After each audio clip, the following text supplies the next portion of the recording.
Hello, here we're back to Najdorf starting position and we'll be looking at bishop e2 line. Bishop e2. Very quiet move, and I think plans to play for slow positions. e5.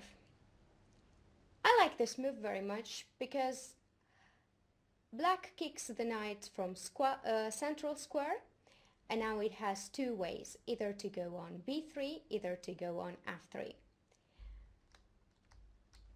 Knight f3, let's start from knight f3, but I think it's pretty ineffective way to continue.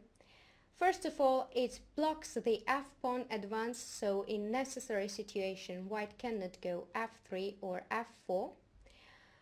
But its idea is to go knight d2, knight c4, knight e3, and control the d5 square. h6. This is very important move. Black restricts the g5 square for bishop, so white cannot go bishop g5 and pin the knight on f6,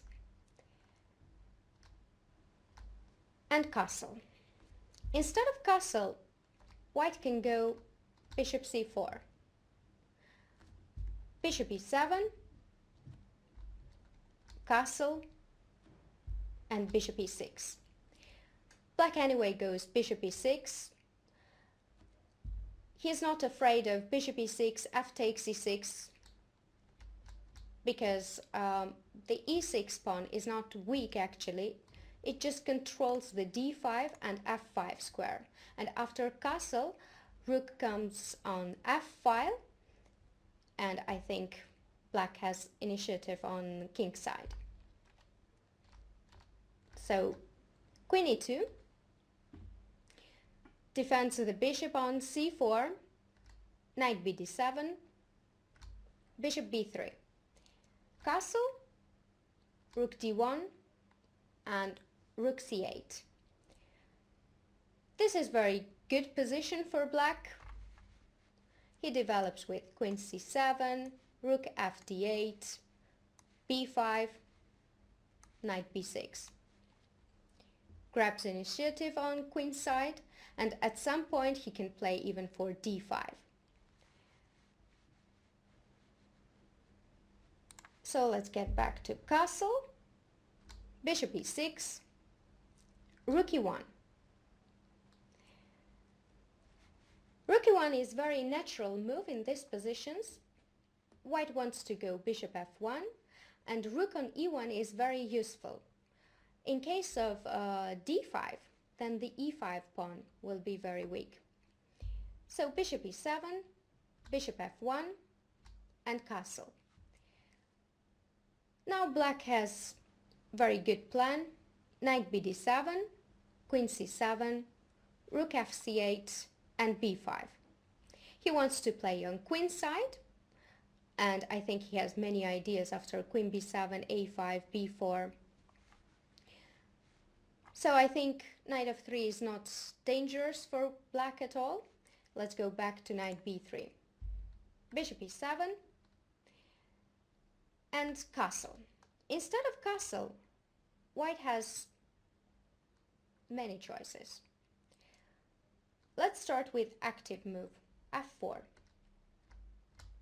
It's very rare move, but the only idea after castle is to play g4, because if white castles instead of g4, then it transposes to main lines. So g4. White's idea is to advance the pawn on g5 and control the d5 square. But we can see that white weakened king side, and king is still in the center. So we have here a very typical and good breakthrough in the center. d5. We sacrifice the pawn, but after knight d5, well, e d5 doesn't work because of bishop b4. So knight d5, knight d5, e d5, and bishop h4. Now we can see the bad position of the king on e1, so it has to go king f1. And after f5, I think black has very good attacking chances. Black opens up the file and the king is very, very weak. So let's get back to bishop e7 and g4 with the same idea. g5 controlling the d5 square.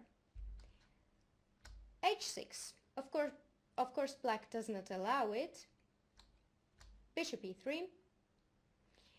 Well, if h4, then bishop e6, bishop f3, knight bd7, and g5 is not dangerous. After h takes g5, hg5, rook h1, bishop h1, knight h7, and this pawn is in danger on g5. So g4, h6, bishop e3, bishop e6, rook g1. White still follows his plan, knight bd7, and h4. We can see that black developed naturally, and now white wants g5. Knight h7, a good move, prevents g5. But white can be anyway stubborn here and play g5, so that the pawn on d6 is hanging. So after g5, hg5, hg5, bishop g5, there is massive exchanges on g5 square, knight g5, and queen d6. After knight h3, black has initiative and white has many weaknesses. The king still has to be castled, the rook is under attack, and the f2 pawn is very vulnerable. So, bishop e7, and another move, bishop g5, with similar idea. Taking on f6 and controlling d5 square. So we can see that white fights a lot for d5 square, but black always has counterplay. Bishop e6, bishop f6, bishop f6, and queen d3. Well, whites may want to castle long side and put pressure on d6, but black has dark squared bishop. So bishop e7 here is important move, not to play knight bd7 and blunder on d6. So knight d5, knight d7, and knight e7. Queen e7 and rook d1. Well, white has what he wants.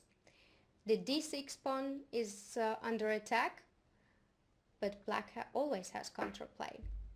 The e4 pawn is very weak, so knight f6. In case of f3, black has time to defend the d6 pawn, so rook d8. If white goes for endgame, queen d6, rook d6, knight e4, and rook b6, then black castles long, king comes to defend the b7 pawn, and I think black, they feel totally fine in this position. King c7 comes, knight d6, and there is no danger. So let's go back to bishop e7 and main line, castle. Castle, king h1. King h1 is very typical move in this position. White wants to play f4 and doesn't want his king to be on g1, not to come under check with queen b6. So knight c6, f4. Here, white could play f3. Black develops, bishop e6. And this is important moment. White playing f3 wants to go knight d5. Knight d5 and a4.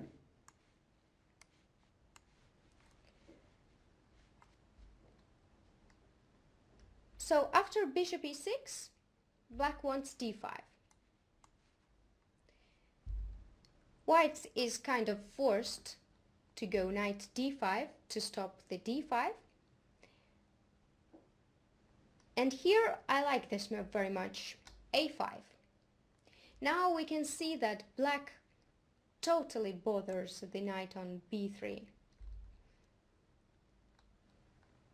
a4 is not good after bishop d5, e d5, knight b4, and c4 is the only way to defend the d5 pawn, and knight d7. We can see that white is totally blocked on queen side. So let's get back to, and also, sorry, not to forget to mention bishop g5 is a very good idea to exchange the dark squared bishop. So bishop e3, a4, knight c1, bishop d5, e d5, and knight d4. A very good move. White has to exchange on d4, e d4, queen d4, and queen a5.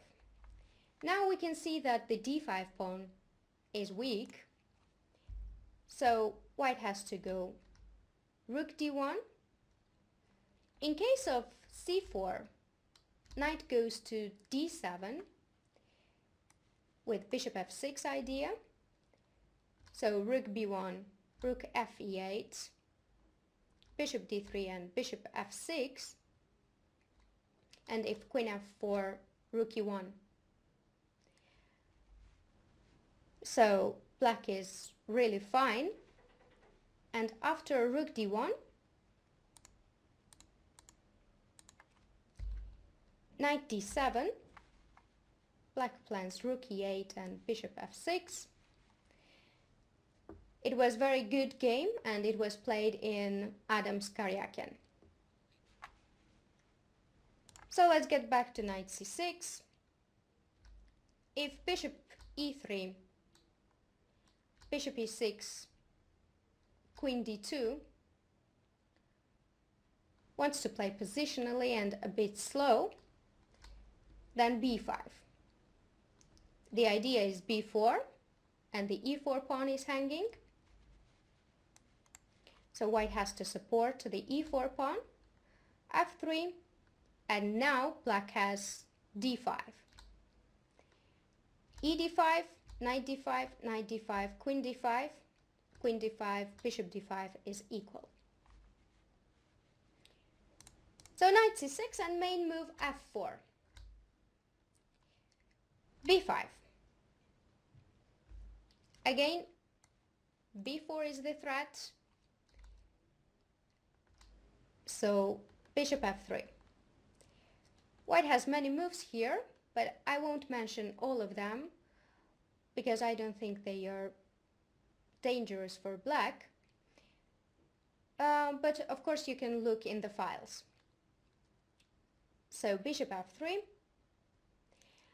And here a very good move, knight a5. I like this move very much because it forces white to actually exchange on a5.